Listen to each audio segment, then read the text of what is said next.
Buenos días a todos y bienvenidos a este webinar titulado Métodos de pago en compras online, pros y contras.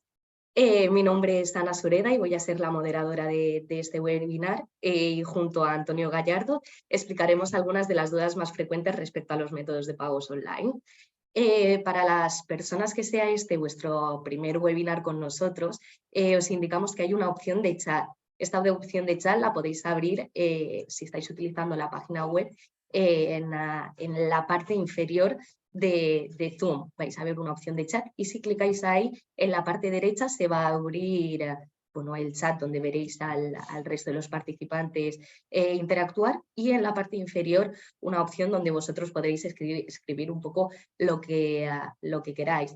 También hay una opción donde pone preguntas y respuestas en la barra de herramientas. Esa opción es únicamente para que al final si os surge alguna duda, la podéis poner ahí a la pregunta y al final del webinar, los últimos 15-20 minutos, Antonio Gallardo las responderá. También quiero recordaros que en las próximas semanas vamos a llevar a cabo diferentes webinars. En el chat os pongo los títulos y los enlaces de registros. Entre ellos podéis ver que el 28 de marzo a las 12 tenemos un webinar de economía familiar para principiantes. El 4 de abril vamos a hablar sobre la renta, te ayudamos a ahorrar. Y el 18 de abril hablaremos sobre el futuro de las criptomonedas en el criptoinvierno. En cada una de ellas, justo debajo, hay el enlace de registro, donde os llevará a nuestra landing para que os inscribáis. También quiero recordaros que una vez que finalicemos el webinar o si salís un poco antes, en vuestro navegador aparecerá una breve encuesta de satisfacción. Os pedimos que por favor la contestéis para que podamos un poco aprender y mejorar en todos los webinars que podamos hacer, ¿vale? Entonces, Antonio, si quieres ponte en pantalla y si os parece vamos a empezar con una pequeña encuesta inicial. Esta encuesta, recordaros que es totalmente anónima y nos va a servir para entender hacia dónde enfocar esta ponencia. Así que también agradecemos bastante que la contestéis. A ver, entonces... Vale, si queréis confirmarme si veis ya la encuesta. Perfecto, me comentan que sí. Así que si queréis, id contestando a la encuesta y ahora en unos instantes la comentaremos junto a Antonio Gallardo.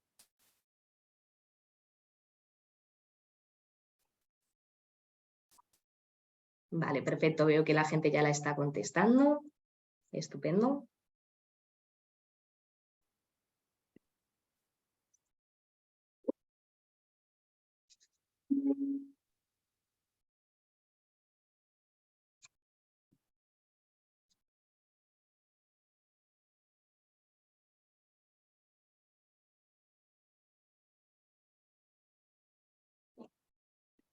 Vale, perfecto. Veo que ya hay bastantes preguntas, así si queréis damos un minutito más y ya las respondemos.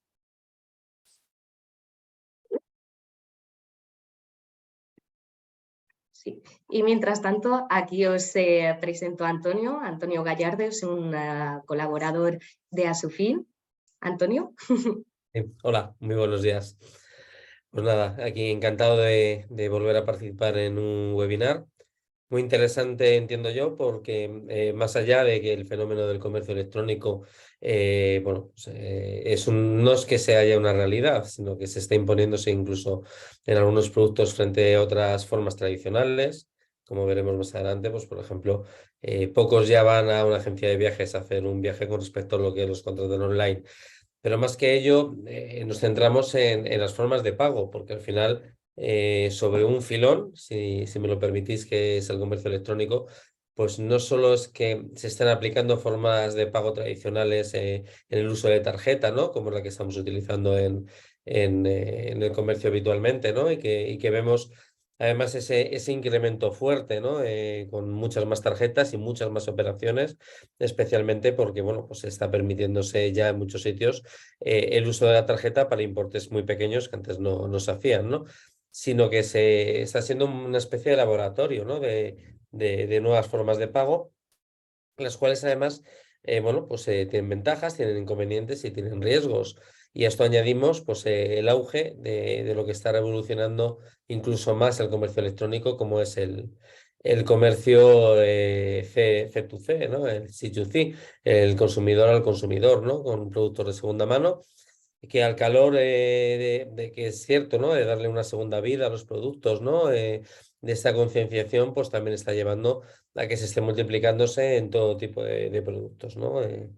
Desde los más tradicionales que han sido toda la vida, ¿no? Como libros, al auge que hay ahora mismo con el tema de ropa, productos electrónicos, etcétera. Entonces, bueno, pues si cuando queréis empiezo, vamos Vale, a compartir perfecto. la pantalla con una pequeña presentación que nos va a servir de un poquito de guía. Voy a Vale. por aquí Si a quieres, buscarla. antes de compartir pantalla, Bien, acabamos de comentar los resultados y ya empezamos la perfecto. exposición. Muy bien. Entonces, veo que en la opción de alguna vez has realizado una compra online, el 100% ha respondido que sí que la han realizado, que han realizado. En la segunda, si se ha realizado alguna compra a través de métodos como el compra ahora, paga después, el 27% ha indicado que sí y el 73% que no.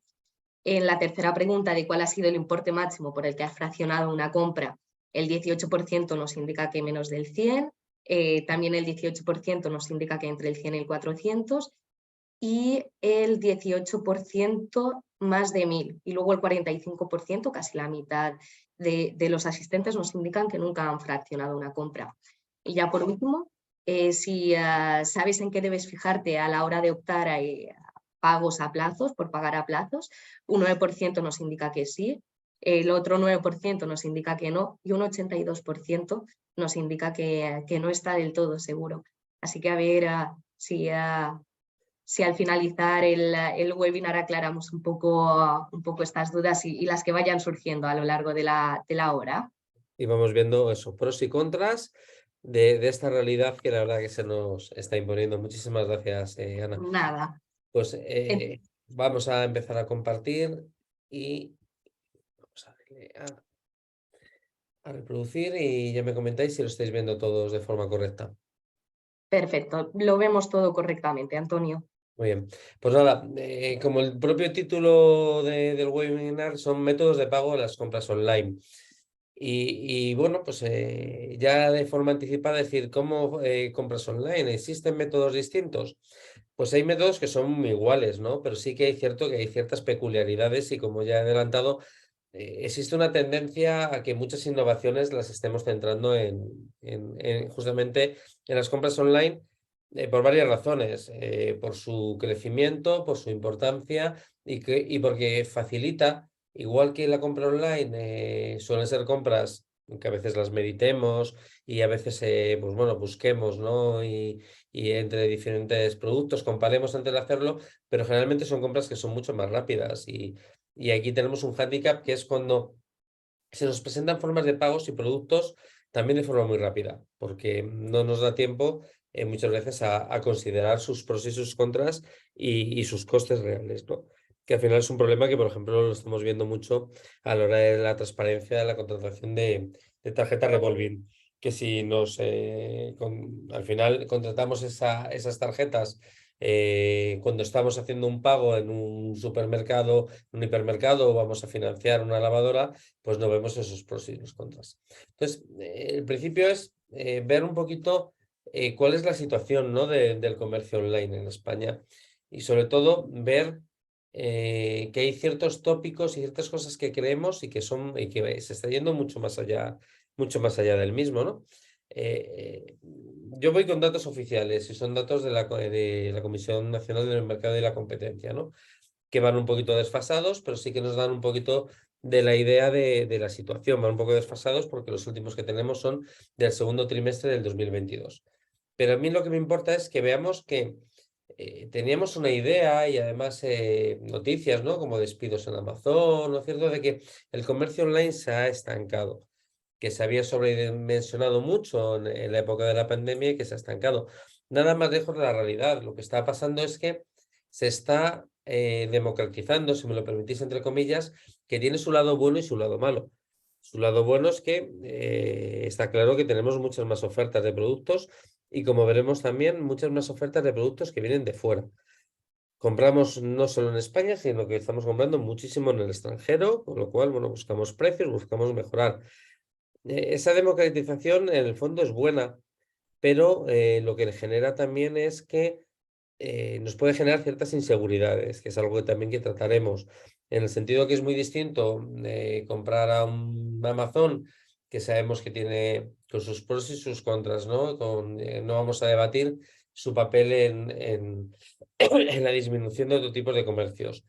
Pero sí lo que tiene es que, bueno, pues tienes unas ciertas garantías de seguridad a la hora de cambiar el producto que quizá otras pequeñas no te lo ofrezcan, ¿no? Con lo cual, lo que obliga es que seamos mucho más atentos en las condiciones en los productos.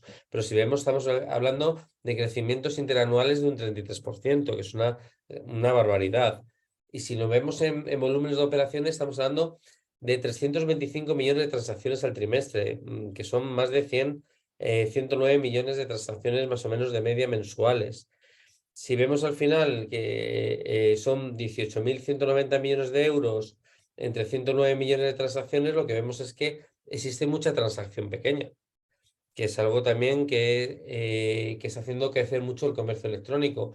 ¿Por qué? Porque cuando veamos las barreras de entrada, una barrera de entrada que tenía muy fuerte el comercio electrónico era el hecho de que los gastos de envío. Al final, si tú comprabas algo pequeño y te enfrentabas a un gasto de envío que suponía en un porcentaje un coste muy importante, pues al final no comprabas o llevaba una práctica a veces muy perjudicial para el consumidor, que era comprar de más, incluso cosas que no se querían, solo por el hecho de superar esos gastos de envío. Como vemos ahora, está creciendo mucho en transacciones pequeñas. ¿Y por qué crecen transacciones pequeñas? Porque hay otros métodos de pago, como tarifas plana, que está haciendo que, pagada esa tarifa plana, pues maximicemos y compremos mucho en determinados comercios. Como he anticipado, tenemos que un 52,3%, más de la mitad, son compras que se hacen al exterior.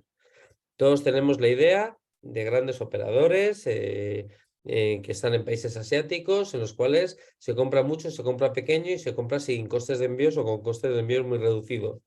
Con lo cual, ya nos está anticipando otra de las tendencias que veremos, que al final es preferimos comprar barato y que nos tarde más, en algunos casos, no en todos, a comprar más caro y que nos llegue pronto. Y eso se traslada también a los gastos logísticos y se traslada mucho a las pautas. Y en sectores, pues aquí vemos sectores clave. Las agencias de viajes son el 10,2%. Y si juntamos el transporte aéreo, pues tenemos que casi un 17%, es decir, nos acercamos a 2 de cada 10 operaciones de comercio electrónico están relacionadas con el sector de viajes. Eso ha hecho una reconversión enorme a lo que era la agencia de viajes presencial, que ha reducido muchísimo, ¿no? su importancia frente a la agencia online. Tenemos un claro caso de un segmento de comercio electrónico que se ha hecho con el mercado.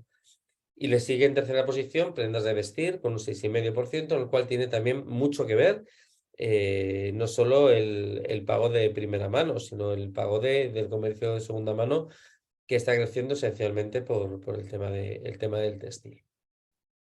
Ante esto, ¿qué pide el consumidor? Y es las nuevas tendencias que marcan el futuro, el presente ya, porque son cosas que se están pidiendo ahora, pero que marcarán el futuro y que hace mucho que actúe también el comercio. Es decir, nosotros exigimos ciertas cosas y el comercio, pues al final, pues se suele adecuar bastante al mismo.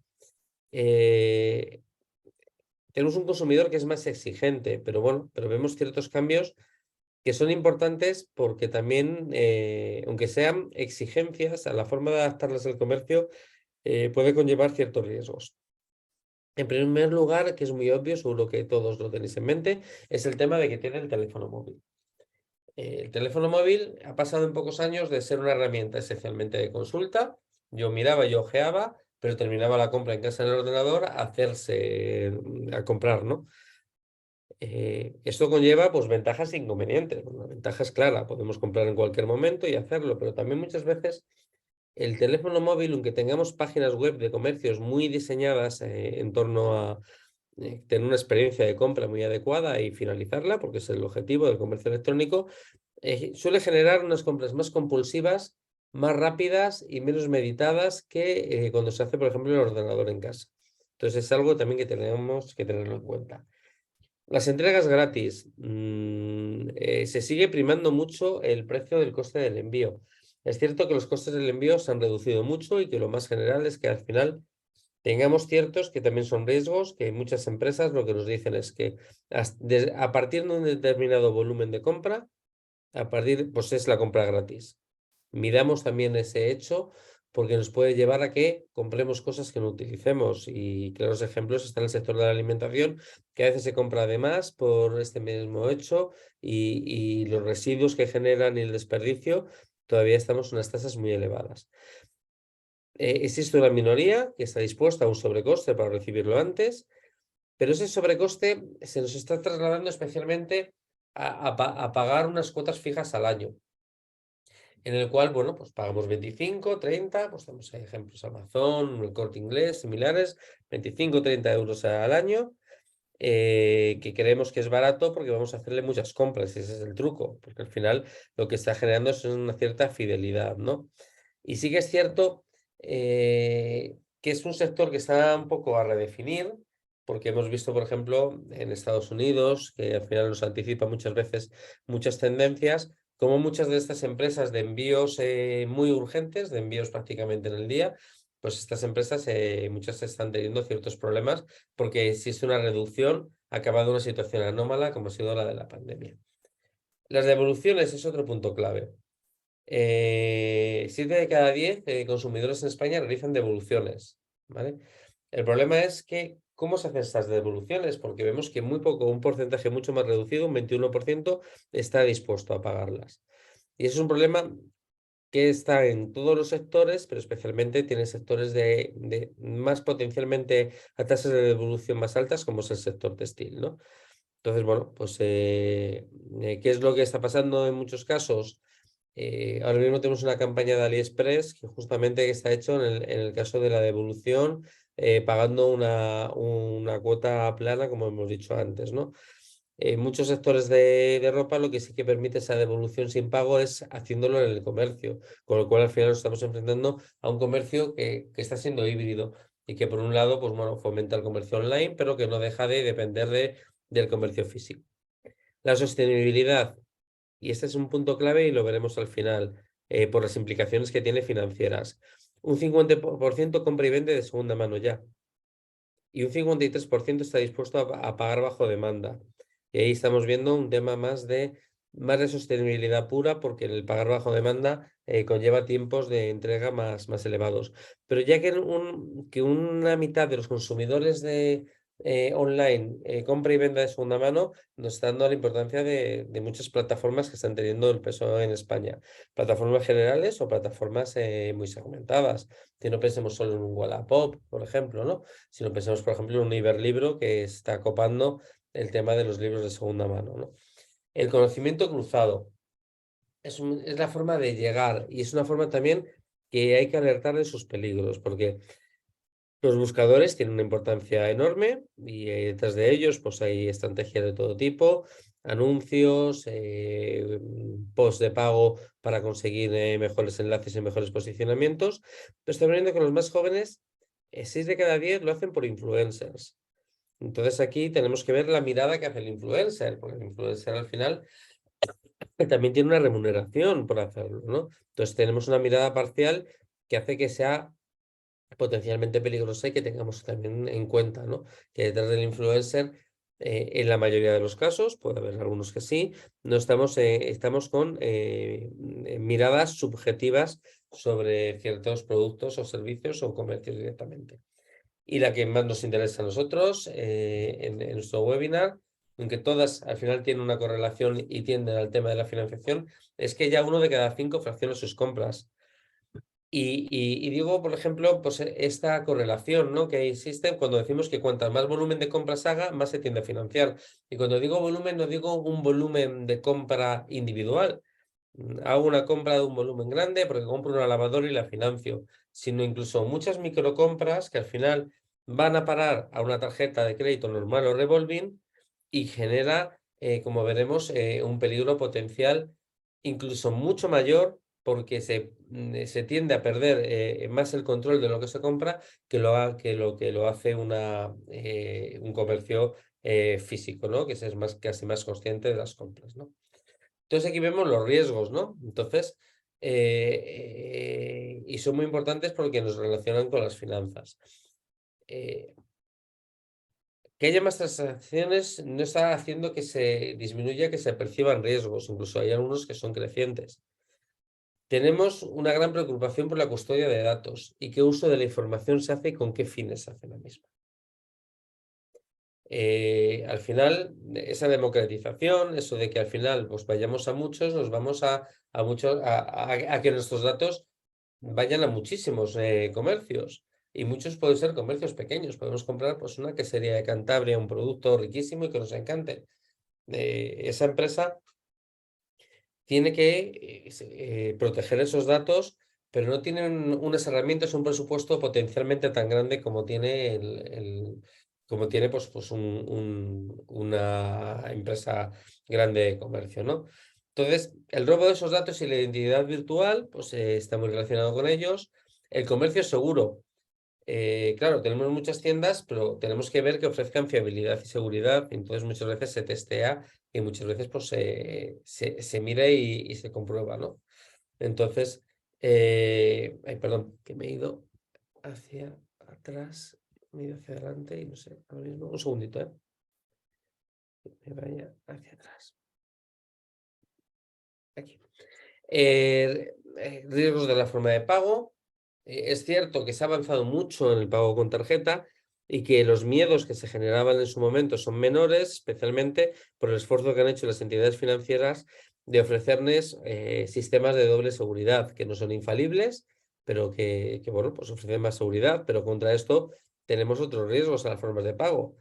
El pago por Bizum, que es sumamente tan cómodo, pero nos está generando muchos problemas, incluso con Bizums inversos, que es una de las estafas más comunes que hay ahora. El phishing en las compras online, que al final no sea una tienda real y que se queden nuestros datos. Y como hemos dicho, la garantía de la devolución de productos, que sigue siendo algo muy relevante y que está haciendo un hándicap muy grande entre empresas que ofrecen unas infraestructuras mayores, que son las empresas de mayor tamaño, y las pequeñas. Y aquí vamos a lo nuestro, la financiación. Entonces, nos encontramos con un comercio creciente, más tiendas, más productos, compramos más y el comprar más online sí se suele tener, en España que no somos estamos muy habituados a analizar algo tan relevante como el presupuesto, la compra online y como hemos señalado antes, si yo compro desde el móvil, me puede llevar a compras mucho más compulsivas. Y esas compras que son muchísimo más compulsivas, pues lo que conlleva es que al final podamos perder el control, que no las anotemos y las tengamos. Y ahí nos viene el que sigue siendo, aunque vaya cambiando frente a otras vías, puede ser que pierda cierto peso, el producto financiero fundamental en el que nos apoyamos a la hora de la compra online, que sigue siendo la tarjeta. Y de ellos la tarjeta de crédito es la que más crece. Entonces nos encontramos con tres formas de pago. Una es la mejor porque nos permite más control, pero la que nos lleva a que se utilice menos. Y dos, que pueden ser muy perniciosas. Y aquí quiero centrarme un poco, sobre todo porque no es demonizar el papel de las tarjetas. Pues las tarjetas son cómodas, es un crédito que tenemos disponible en el bolsillo en cualquier momento, sin tener que ir al banco y que nos puede permitir a la hora de ajustar nuestro presupuesto, pues meses que tengamos dificultad usarla más y meses que no la tengamos usarla menos. Pero sí hay que hacer un uso inteligente de la tarjeta. Entonces, la primera forma es el pago fraccionado. Cogemos una compra y le decimos, pues mira, he comprado una lavadora y le quiero pagar en 6 meses. Es la forma más beneficiosa en ese sentido, porque al final yo lo divido entre 6 y mi banco me va a decir, o nuestra aplicación online me va a decir directamente. Primero, ya sé, porque he elegido yo el tiempo, el mes que empiezo y el mes que acabo. Pero en segundo lugar, sé la cuota que pago. Pago tanto, tanto y tanto. Con lo cual tengo un control sobre ese gasto. Lo que pasa que Si nosotros hacemos muchas pequeñas compras, no hacemos ese uso. Podemos de repente entrar en nuestra aplicación de banco online y alguna puntual hacerla. Pero cuando acumulas muchas pequeñas compras, se suele perder y nos solemos ir a las siguientes. Y las siguientes son las que debemos ser muy conscientes de lo que conlleva. Sobre todo el pago de la cuota fija mensual, que suele ser más común que la siguiente. Las dos son muy peligrosas, pero son peligrosas si se hace mal uso. Si yo pego una cuota fija y me dejo de llevar con reclamos de pago una cuota muy bajita, con independencia de todas las compras que yo haya ido acumulando, el resultado es al final que puede darse el caso de que llevemos mucho tiempo pagando la tarjeta y que nos damos cuenta que la deuda no baja, porque lo que hace la primera la tarjeta es nos cobra los intereses, por supuesto. Si hemos elegido nuestra tarjeta, que también es un reclamo desgraciadamente demasiado habitual, pero si hemos elegido tener un seguro de protección de pagos, nos pagan la cuota del seguro y si nos sobra algo de esa cuota, es cuando se va a amortizar el capital. Claro, la cuestión es que si acumulamos mucho y al final tenemos una cuota muy baja, pues va a dar el resultado que amortizamos muy poco. El ejercicio que tenemos que hacer de ello es que esa cuota no la dejemos en mínimos, sino que la llevemos siempre a lo máximo que nos podamos permitir cada mes. Al final la entidad, si la anunciamos con tiempo anticipado, nos permite ir cambiando y ajustando, ¿no? Por lo menos para ser muy consciente también de los extractos, para ver cuál es la situación de nuestra deuda y cómo estamos amortizando la misma y no llevarnos sorpresas que muchas veces son además inesperadas por el mero hecho de que los extractos, por ejemplo, no nos lo mandan o tenemos que dirigirnos a la página web y a la oficina virtual que tenga la misma para verlo. La siguiente es parecida, sobre todo también si hacemos porcentajes muy bajos, con un punto añadido que también lo hace empeorar. Que al final, si yo digo que pago un porcentaje sobre la deuda, pasan dos cosas y lo vemos claramente en un ejemplo. Si de repente dejamos la deuda tal y como está, es decir, que no, ni la aumentamos ni la disminuimos, lo dejamos tal y como está solo con los pagos. Si yo le digo, págame un 5% de una deuda de 1.000 euros, pues al final el primer pago va a ser 50 euros, ¿vale? Perfecto. Como la siguiente la he dejado igual, le digo 950, el 5% va a ser una cuota inferior de la misma. Con lo cual voy dejando siempre un remanente y ese porcentaje al aplicarse, al dejarlo siempre fijo con independencia de la deuda que queda, lo que hace es que también eterniza mucho el pago. Porque al final lo que hace es que voy pagando menos porque la deuda va siendo menos. Y pues hay que imaginar qué ocurriría si además vamos añadiendo cantidades, ¿no? Puede ir oscilando esa cuota, tenemos un cierto descontrol si no lo apuntamos bien y puede llevar también a que se perpetúe. Pero no son los únicos riesgos que tenemos que tener en cuenta. Los comercios se han convertido, especialmente los que tienen más posibilidades, por supuesto los más grandes, en grandes financiadores. Entonces, hay dos formas principalmente activas de financiar y fomentar las compras. La primera es comercializando sus propias tarjetas, que muchas veces son de marca o revolving. Y nos la comercializan porque en el momento que nosotros vamos a pagar, muchas veces nos las venden en la propia línea de caja, nos las venden entre comillas, conlleva que nos ofrecen ciertas ventajas, te voy a fraccionar, si lo fraccionas en 3 meses es gratis, pero claro, luego hay que leer la letra pequeña que si lo fracciono más adelante, pues sí que va a tener un caso. Entonces un caso muy claro es el de CaixaBank Payments and Consumer, que es una FC de Caixa, no es el propio banco y la tarjeta de IKEA, ¿no? Que ofrece ciertas ventajas y como tal, pues al final nos fomenta, la cogemos y nos puede llevar a un uso no del todo adecuado. Y luego vamos a otras formas de pago sin tarjeta, como es el fraccionamiento directo, cosa que por ejemplo está haciendo ahora mismo Amazon con cargo periódico, o incluso la contratación de préstamos y líneas de crédito que se hacen en el momento en el cual se van a comprar. Entonces, existen riesgos que son evidentes. Primero que son productos que tienen coste. Los tipos de interés suelen ser más elevados. Se tiende mucho a la comercialización cruzada, es decir, al final lo vemos muy claro en los electrodomésticos o los móviles. Se compra un móvil tal y me están vendiendo rápidamente el seguro al lado. Y sobre todo lo que hemos comentado antes, que ese tipo de compras, al aceptar esa forma de pago, no nos paramos mucho tiempo a leer esa información, no nos paramos a ver esas condiciones. Vemos una tarjeta, nos dice un 2% de interés mensual y nos parece muy poco. Pero si lo pasamos un término TAE que no lo hemos mirado porque no le hemos prestado atención, vamos a un 25,68% TAE, ¿no?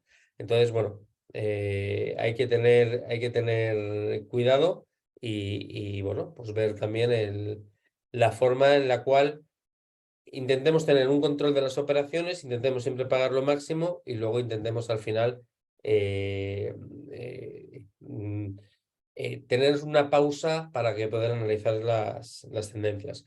Entre esas tendencias, pues tenemos la del Buy Now, Pay Later, que es una tendencia muy llamativa que genera, pues al principio, pues muy ventajosa para el consumidor. ¿Por qué?